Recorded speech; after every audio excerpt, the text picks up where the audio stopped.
마가복음 4장 1절서부터 12절 말씀입니다. 예수께서 다시 바닷가에서 가르치시니 큰 무리가 모여들거늘 예수께서 바다에 떠있는 배에 올라앉으시고 온 무리는 바닷가 육지에 있더라.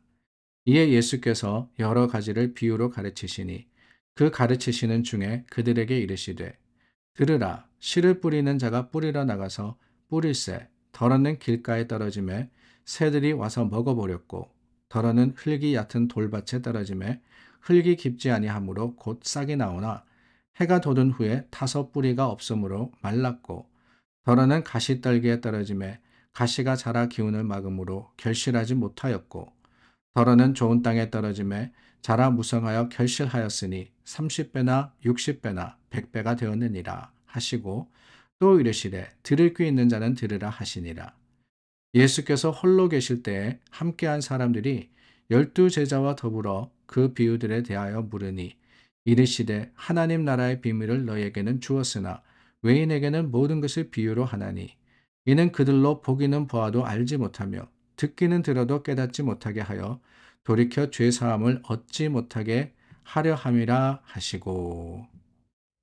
마가복음을 소개하면서 마가복음은 예수님의 이적 또한 예수님의 행적을 상세하게 기록하고 있다라고 말씀을 드렸습니다. 반면에 예수님의 비유에 대해서는 그렇게 중심적으로 다루지 않는데 마침내 오늘 마가복음 4장 말씀을 저희가 나누었는데요.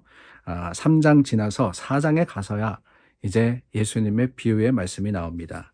그 첫 번째가 땅에 떨어진 씨의 비유 이렇게 되어 있죠. 또한 다른 복음서에 보면은 씨 뿌리는 자의 비유 이렇게 이야기하기도 합니다. 마태복음 그리고 누가복음 동일하게 기록을 하고 있는데 땅에 그 옥토에 떨어진 씨가 결국에는 30배, 60배, 100배의 결실을 맺는다라고 하시는 바로 그 말씀입니다. 오늘 4장 1절부터 12절 말씀을 나누었는데 예수님께서 그 비유를 말씀하시고 그리고 내일 본문에 가면은 그 비유를 설명하시는 것이 나옵니다.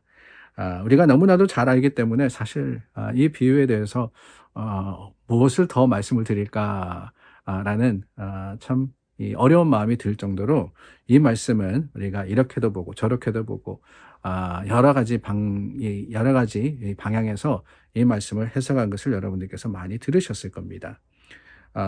들으라 씨를 뿌리는 자가 뿌리러 나가서 이 말씀 속에서 가장 많이 우리가 생각하는 것은 여기서 말씀하시는 네 가지의 땅이 있죠. 길가 그리고 돌밭 뿐만 아니라 가시떨기 좋은 밭.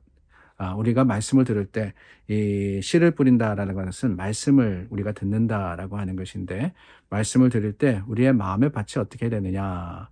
옥토여야지만 그 말씀이 떨어져서 싹을 트고 자라서 많은 결실을 맺는다. 그래서 우리가 말씀 들을 때 어떻게든 마음을 다해서 뿐만 아니라 우리가 정성으로서 그 말씀을 들어야 된다라고 교훈을 받고 또한 그 마음을 가지고 우리가 말씀을 들었습니다. 그랬기 때문에 그 말씀이 우리 속에 아직 역사하고 있는 게 아닌가, 자라고 있는 게 아닌가 하는 생각이 듭니다. 그런데 저는 오늘 이 말씀을 보면서 조금 다르게 생각해 봤으면 좋겠다라는 생각이 듭니다. 씨를 뿌리는 자가 뿌리러 나가서 그랬죠. 그래서 씨 뿌리는 자의 비유라고 부르기도 한다라고 말씀을 드렸습니다. 씨를 뿌릴 때 어떻게 뿌리느냐? 농부가 예수님께서 그 당시에 뿌리는 방식을 이야기하시는 거 아니겠어요? 그냥 옥토에 가가지고 살짝이 거기에 내려놓는 게 아니라 뿌리는 거예요. 그냥 무조건 뿌리는 겁니다. 근데 그 뿌리는 것이 어디 떨어질지는 사실 농부도 잘 몰라요. 조심해서 옥토에 떨어지게 하려고 하겠죠. 그러나 아무리 그런다 할지라도 옥토만이 아니라 다른 이 척박한 곳에 떨어질 가능성이 거기 있지만 그렇다 그래서 어떻게 합니까? 그렇다 그래서 뿌리는 것조차도 포기하느냐? 아니 내가 뿌려봐야 여기서 네 가지의 예를 들었는데 네 가지의 다른 땅을 들었는데 아니 산수적으로 그냥 생각해 보시기를 원해요.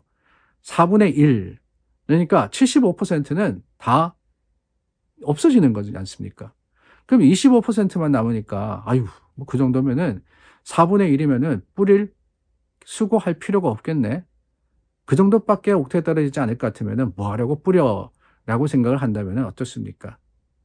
그러면 30배, 60배, 100배의 결실을 맺을 수 있느냐? 전혀 맺지 못하는 거죠. 그렇기 때문에 씨 뿌리는 자의 비유라는 씨 뿌리는 사람을 중심으로 볼 때는 또한 어떤 상황과 어떤 형편에서든지 여전히 우리는 말씀 전파를 포기해서는 안 된다라는 교훈이 또한 이 말씀 속에 들어있는 것이 아닌가 하는 생각이 듭니다. 그런데 저는 오늘 여러분들과 함께 조금 또 다른 시각으로 말씀을 보기를 원합니다. 그것은 다름이 아니라 씨를 뿌리러 나가는데 그 씨라라고 하는 것, 그 씨라라고 하는 것이 오늘 말씀을 뿌리는 것이라고 예수님께서 14절 말씀에 선포하셨는데 말씀만, 그러니까 말씀만 우리가 세상 속에 선포하는 게 아니라 이렇게 우리가 뿌릴 때 그 말씀을 뿌리기 위해서 드는 다른 수고와 노력도 우리가 생각해야 된다라는 마음이 들었어요. 씨를 뿌리는 자가 뿌리러 나갔습니다. 말씀을 뿌리는 자가 그 말씀 들고 나갑니다. 그런데 그 나간다라고 하는 것 자체가 사실은 쉬운 게 아니거든요. 씨를 뿌리러 밭에 나아가면은 수고해야 합니다. 땡볕에 나아가서 그 씨를 뿌려야 되는데 아무데나 뿌리는 게 아니죠. 그냥 뿌리는 게 아닙니다. 그래도 옥토에 떨어질 것을 생각하고는 밭을 가꾸고 그것만이 아닙니다. 뿌리고 난 다음에 그냥 두느냐? 아니죠. 덮어야 되죠. 그것이 다가 아니죠. 물을 줘야 됩니다. 자라고 결실을 맺을 때까지 계속해서 노력해야 하는 것. 그게 바로 씨 뿌리는 자의 책임 아닙니까? 말씀을 뿌리는 우리도 그렇습니다. 교회로서, 성도로서 우리가 예수 그리스도의 복음을 세상 속에 전파해야 되는데 그렇습니다. 나와가지고 그냥 쓱 전도지 하나 주고는 그게 다다 그러면은 과연 얼마나 효과가 있을까? 씨를 뿌린다. 옥토에만 다 떨어졌다 그래가지고 다가 아니라는 거죠. 떨어진 옥토에 그 최선을 다해서 가꿀 수 있는 수고와 노력이 있어야지만 결실을 맺는 거 아니겠습니까?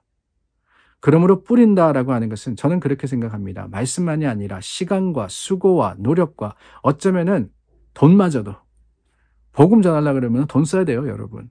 며칠 전에 말씀드렸지 않습니까? 매튜 파리.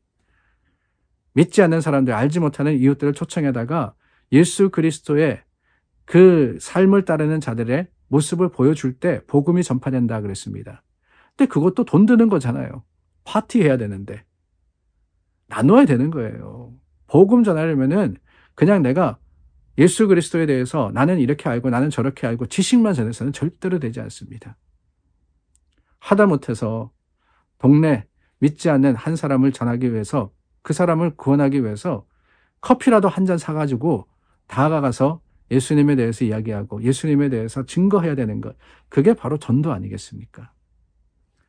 그러므로 여러분 씨를 뿌린다라고 하는 것은 예수님이 말씀이라고 하셨지만 그 말씀을 뿌리기 위해서 드는 수고와 노력도 우리에게 주님은 요구하고 계신다는 사실을 기억하고 오늘 주님이 우리에게 허락하여 주신 것 하늘나라를 위해서 주님의 그 나라가 확장되는데 귀하게 쓰는 믿음의 사람들이 될 수 있기를 바랍니다.